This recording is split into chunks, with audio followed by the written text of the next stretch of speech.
بسم اللہ الرحمن الرحیم۔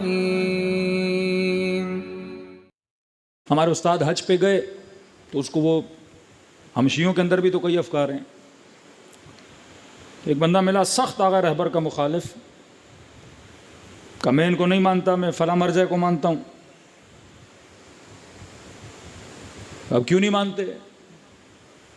کہ انہوں نے فتویٰ دیا ہے اتحاد بین المسلمین، فلاں فلاں کو، اور ان کو اب برا بھلا نہیں کہہ سکتے۔ یہ اہل بیت کے دشمن تھے، یہ اس طرح تھے، یہ اس طرح تھے، یہ اس طرح تھے، اور یہ دشمنان اہل بیت کو سپورٹ کر رہے ہیں۔ انہوں نے کہا آپ مجھے 2 سوالوں کا جواب دو۔ ایک طرف آپ کہو کہ رہبر معظم نے فتویٰ دیا کہ اہل سنت کے اکابرین کو، جن کو وہ مانتے ہیں، ان کو آپ برا بھلا نہیں کہہ سکتے۔ پھر ایک چیز آپ سمجھو، جب آپ کہتے ہو صحابی رسول تو نسبت کس سے؟ رسول سے۔ زوجہ رسول نسبت کس سے؟ رسول سے۔ ان کی عوام کے ذہنوں میں ڈالا جاتا ہے اگر شیعہ کسی صحابی کو برا بھلا کہے گا تو کہتے ہیں یہ صحابی کو نہیں، یہ رسول کی توہین کر رہا ہے۔ کیوں؟ کس کا صحابی ہے؟ رسول کا۔ زوجہ رسول ہے، اس کی توہین کر رہا ہے، الیاذ باللہ۔ تو نسبت کس سے؟ رسول سے۔ تو عام الناس کے ذہنوں میں وہ فرد نہیں ہوتا، نسبت ہوتی ہے۔ ہم کہتے ہیں نواسہ رسول، یزید نے کس کی توہین کی؟ آل رسول کی۔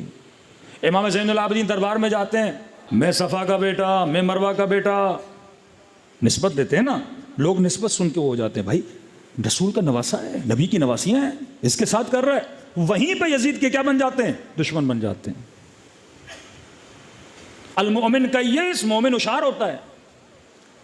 اگر آپ شروع میں بولنا شروع کر دو گے تو مسائل ہوں گے۔ ہاں، اس کو بٹھا کے سمجھا سکتے ہو کہ جناب کسی کی نسبت کسی سے ہے، اس سے وہ فرد افضل نہیں ہو جاتا۔ قرآن میں حضرت لوط کی بیوی ہے، اس چیز سے وہ افضل نہیں ہو رہی۔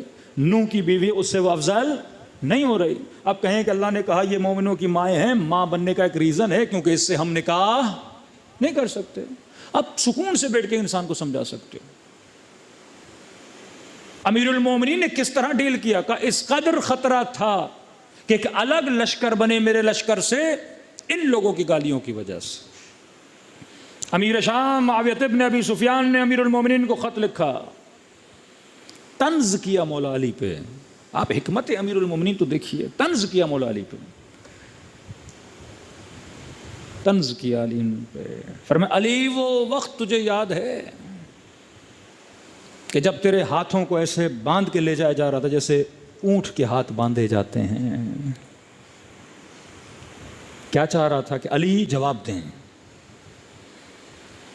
اب کسی شیعہ کو بتایا جائے امیر المومنین کے ہاتھ باندھے گئے تو یہ فوراً آگ بگولا ہو جائے، کس نے ہاتھ باندھے تھے؟ جو آئے گا یہ بول دے گا میرے مولا کے ہاتھ باندھے تھے، کس نے باندھے تھے؟ بول دے گا۔ وہ خط لکھ کے یہ چاہ رہا ہے کہ علی جواب میں 4-5 چیزیں بولیں جنہوں نے علی کے ہاتھ باندھے تھے۔ امیر المومنین نے کیا جواب دیا؟ امام نے فرمایا تو چاہتا تھا کہ علی کو خوار کرے، پر تو نے خود یہ کلام لکھ کے علی کو عزت دی ہے۔ اتنا جملہ، تو چاہتا تھا علی کو خوار کرے، علی کے ہاتھ باندھے گئے، لیکن تو خود کہہ رہا ہے کہ علی کے ہاتھ باندھے گئے۔ اس کا مطلب علی مظلوم تھا اور مظلوم کی حمایت کرنی چاہیے۔ مولا نے ظالم پہ بات ہی نہیں کی۔ تو خود کہہ رہا ہے کہ میرے ہاتھ باندھے گئے تو میں کیا تھا؟ مظلوم تھا۔ تو جب مظلوم تھا تو میں حق پر ہوں، اور جب مظلوم تھا تو مظلوم کی اللہ حمایت کرتا ہے، تو قابل تعریف ہے۔ اور کہا تو ان باتوں کو چھوڑ دے، تو ان چکروں میں کہاں پڑا ہے؟ یہ تو قریش کے مسئلے ہیں، تو کب سے قریش میں سے ہو گیا؟ امام نے لفظ استعمال کیا تو لصیق ہے۔ لصیق مطلب تم نے خود کو قریش سے جوڑا ہے، نہ حسب اصلی ہے نہ نسب اصلی ہے۔ کہ مجھ سے ان باتوں پہ بات وہ کرے جو اصلی قریشی ہو۔ کیونکہ عبد الشمس ایک غلام لایا تھا، امیہ، جس کی نسل تھی۔ عرب میں ایک بہت بری عادت تھی، اگر کسی بچے کو پالتے بھی تھے تو کہتے تھے ہمارا کیا ہے؟ بیٹا ہے۔ امیہ یہودی تھا، یہودی زیادہ تھا۔ عبد الشمس اس کو لایا، اس کو پالا، پھر عبد الشمس سے یہ نسل چلی جس میں ابو سفیان اور یہ ساری نسلیں چلی ہیں، اور وہ کیا تھا؟ خود قریشی نہیں تھا، شام سے لایا گیا غلام تھا، اور اس کا دین کے اعتبار سے اس کا وہ کیا تھا؟ یہودی تھا۔ تو امام نے فرمایا کہ تو قریشی ہے بھی نہیں۔ یہاں تک مولا نے فرمایا اتنا لوگوں نے علی کو اتارا، اتنا لوگوں نے علی کو نیچا کیا، اتنا لوگوں نے علی نیچا کیا، آج علی اور فلاں کا کیا کرتے ہیں؟ آپس میں مقابلہ کرتے ہیں۔ امام نے جواب بھی دے دیا، کہتے ہیں خط لکھا کہ امیر المومنین کی توہین کرے، لیکن مولا علی نے اس کی پوری جڑ و حسب و نسب بھی اکھاڑ کے رکھ دیا، بتایا کہ تو کون ہے اور میں کون ہوں۔ پھر امام نے بتایا کہ میرا بابا کون تھا، میری نسبت رسول کے ساتھ کیا تھی، میں سیدہ شباب اہل جنت کا والد ہوں، میں قسیم النار والجنہ ہوں۔ اہل بیت نے بھی جواب دیا، لیکن جواب بڑے طریقے سے دیا۔ تو انہوں نے کہا کہ آپ رہبر معظم کی مخالفت کرتے ہیں، کہ نہیں وہ تو منع کرتے ہیں کہ اس طرح نہیں کرنا چاہیے، ہم تو فلاں کو مانتے۔ کہ فلاں صاحب کون؟ کہ فلاں صاحب تو کہتے ہیں جو بھی آئے کھینچ کے رکھا کرو، جتنا دل میں آئے، کوئی سامنے ہو نہ ہو بول دیا کرو۔ انہوں نے کہا کہ اس وقت شیعوں کے سب سے بڑے دشمن کون ہیں؟ مسلمانوں کا ایک فرقہ جو ہمیں کافر کہتا ہے، جو مسجدوں میں بم پھوڑتا ہے، جو شیعوں کے قتل کو جائز مانتا ہے، جن کا واضح ترین گروہ داعش، جبہت النصرہ، مختلف صورتوں میں آپ نے دیکھا ہوگا۔ کہ یہ بتاؤ وہ صاحب جو کہتے ہیں برا بھلا کہو، اور شیعوں کے آج کے دشمن جو اہل بیت کو بھی برا بھلا کہتے ہیں، شیعوں کے قتل کو بھی جائز مانتے ہیں، ان کا کلا کما کس نے کیا ہے؟ تمہارے صاحب نے، ہمارے صاحب نے؟ داعش کو کس نے مارا؟ عراق میں داعش کا خاتمہ کس نے کیا؟ جو کٹر شیعوں کے دشمن، اہل بیت کے مزارات کو گرانے والے۔ کہ میدان عمل میں اگر دشمنان اہل بیت کا کوئی مقابلہ کر رہا ہے تو اگر رہبر کر رہے ہیں۔ پورے عراق سے، پورے موصل سے داعشیوں کا صفایا کر دیا، جنہوں نے ایک دن میں 500 کے قریب اسٹوڈنٹس کو زندہ درگور کیا، جنہوں نے ہالی ووڈ کے اسٹائل پہ فلمز بنائی کہ کس طرح ہم جلاتے ہیں، کس طرح ہم کاٹتے ہیں، جنہوں نے سینکڑوں عورتوں کی عزتوں کو پامال کیا۔ کہ ان کا مقابلہ کس نے کیا؟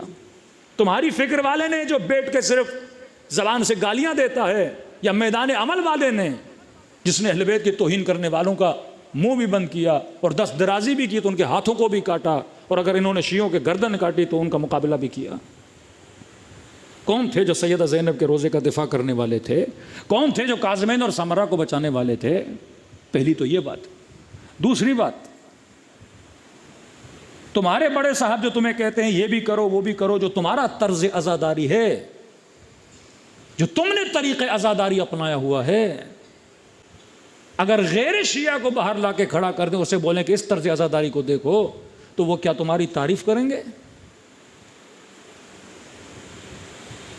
جو عراق میں ایک بازار لگایا جاتا ہے، صرف آپ گوگل پہ لکھیں شیعہ، کون کون سی پکچرز آتی ہیں، کہ اگر میں کسی اور کو کھڑا کر دوں، بولوں یہ شیعت ہے، یہ عزاداری اور یہ روح عزاداری ہے، تو کہ ہماری طرف اٹریکٹ ہوگا؟ کہ یہ بات تو آپ صحیح کہہ رہے ہیں، اگر غیر مسلم، غیر شیعہ یہ چیزیں دیکھے گا اٹریکٹ نہیں ہوگا۔